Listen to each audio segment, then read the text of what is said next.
उत्तर भारत के सबसे बड़े जर्नलिज्म समारोह में से एक के रूप में पहचाने जाने वाले ग्लोबल जर्नलिज्म फेस्टिवल की शानदार शुरुआत हुई। 3 दिवसीय चल रहे 13वें global festival of journalism and AVGC की नोएडा स्थित मारवाह स्टूडियो में पहले दिन के तीसरे सत्र में पत्रकारिता के भविष्य को आकार देने में एआई की भूमिका पर चर्चा की गई। द्वीप प्रज्वलन और गणेश वंदना के साथ कार्यक्रम की शुरुआत की गई। कार्यक्रम में doctor Sandeep Marwah festival president, Niharika Sharma digital creator, Dushyant Kukreja digital creator, Preeti Dahiya senior news anchor, Arijit Bhattacharya founder virtual Infocom, Ajay Verma media professional, R K. Singh former engineer in chief Doordarshan मौजूद रहे। कार्यक्रम में उपस्थित अतिथिगण का बुके देकर स्वागत किया गया। Doctor Sandeep Marwah festival president ने कहा, लोगों को आर्टिफिशियल इंटेलिजेंस को सही से समझकर उसका उपयोग करना चाहिए। एआई के आने से हर क्षेत्र में बहुत बदलाव हुआ है और भविष्य में भी होगा। वहां मौजूदा अतिथिगण ने भी एआई पर अपने अपने विचारों को साझा किया। कार्यक्रम में अतिथिगण द्वारा न्यूज बुलेटिन डे 1 का पोस्टर रिलीज किया गया, साथ ही प्रश्न उत्तर का सत्र भी रखा गया, जिसमें स्टूडेंट्स ने अतिथिगण से कई सवाल पूछे और उन सवालों के जवाब पाए। कार्यक्रम में डॉक्टर संदीप मारवाह द्वारा अतिथिगण को फेस्टिवल मोमेंटो देकर सम्मानित किया गया। कार्यक्रम के दूसरे हॉल में AFT school of still photography students द्वारा पेंटिंग्स एग्जीबिशन का उद्घाटन संदीप मारवाह और अतिथिगण द्वारा किया गया।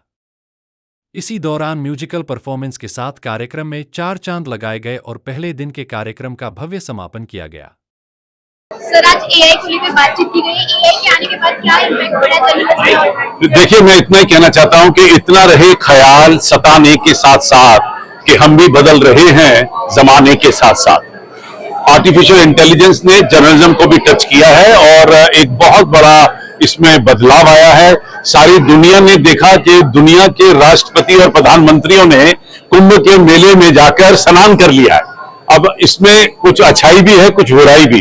तो जब भी कोई नई टेक्नोलॉजी आती है, नई डिस्कवरी या इन्वेंशन होती है, तो उसके दोनों पहलू देखे जाते हैं, कुछ बुराइयां और कुछ अच्छाइयां। तो हो सकता है कि इस वक्त क्योंकि आर्टिफिशियल इंटेलिजेंस ने जर्नलिज्म के ऊपर एक प्रभाव डाल दिया है, तो बहुत सारा क्रिटिसिज्म भी पैदा हुआ है। आज के इस सेमिनार का सबसे बड़ा तात्पर्य यही था कि आफ्टर ऑल आर्टिफिशियल इंटेलिजेंस को भी तो हम ही लोग ऑपरेट कर रहे हैं। तो इसका हमें क्या करना है कि मशीनों का इस्तेमाल करना है, मशीनों से इस्तेमाल नहीं होना है। बस ये आज के सेमिनार का तत्व रहा और मुझे खुशी है कि देश भर और दुनिया भर से यहाँ लोग पहुंचे हुए हैं, तांता लगा हुआ है और बड़े जोश और लगन के साथ लोग इस पूरे फेस्टिवल में भाग ले रहे हैं। आज के सारे कार्यक्रम बड़े खूबसूरत ढंग से एक्सेप्ट किए गए हैं और मुझे उम्मीद है कि आने वाले दिनों में भी, कल और परसों भी इसी तरीके से लोगों को यहाँ पर जो एक तरफ प्रयागराज में कुंभ चल रहा है और एक तरफ यहाँ पर जर्नलिज्म का ये कुंभ चल रहा है, उसमें लोग स्नान करेंगे।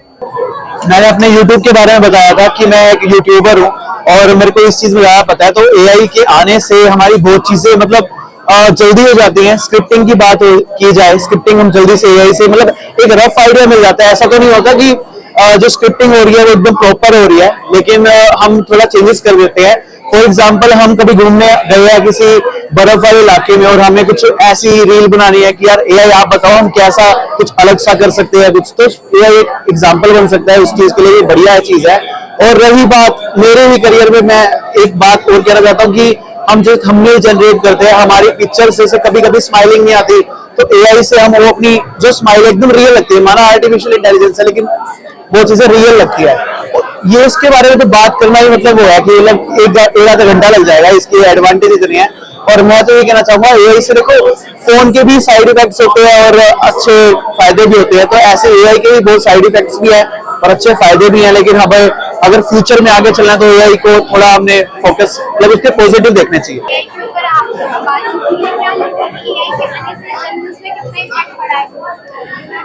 एआई के आने से जर्नलिज्म में इम्पैक्ट ये है कि आपके हाथ में जो टूल्स हैं वो और ज्यादा बेहतर हो गए हैं, लेकिन एआई का इस्तेमाल करने के लिए हर जर्नलिस्ट को अपने दिमाग का इस्तेमाल जरूर करना पड़ेगा। ऐसा नहीं है कि हम अपने दिमाग को गिरवी रख के सिर्फ एआई पे डिपेंडेंट हो जाए, उससे जर्नलिज्म बेहतर नहीं होगी।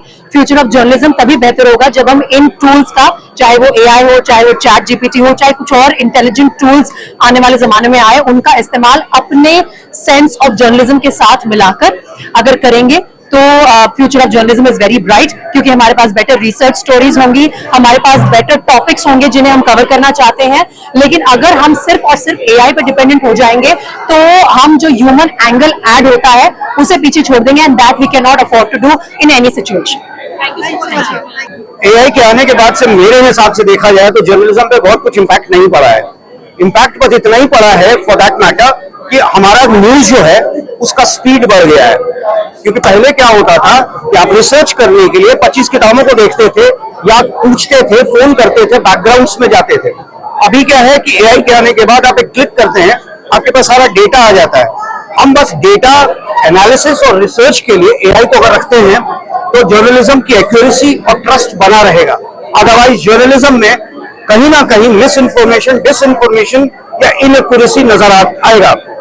जी See, AI is good and bad in both senses, क्योंकि आपको प्रॉम्प्ट देना है। आप कोई भी ऐप यूज करते हो, अगर आप जर्नलिस्ट हो, मे बी आप कोई स्टोरी कर रहे हो, उसके लिए आपको कुछ इनपुट चाहिए, तो आप लोग सबसे पहले डालोगे कि हाँ ठीक है, से फॉर एन एग्जांपल आपको राम मंदिर के ऊपर एक स्टोरी करनी है, कब से शुरू हुआ, कैसे बन रहा है, सो आप वो प्रॉम्प्ट डालोगे, आपको डेटा मिल जाएगा। लेकिन उस डेटा को कैसे आप कोलेट करते हो, दैट इज योर टेक। आप सोचोगे कि आपको वो स्टोरी कैसे बनानी है, आप अभी से शुरू करके पीछे जाना चाहते हो या पीछे से स्टार्ट करोगे कि पहले कहां से स्टार्ट हुआ था, कहां से बाबरी मस्जिद वाला पूरा, आप वैसे कवर करना चाहते हो।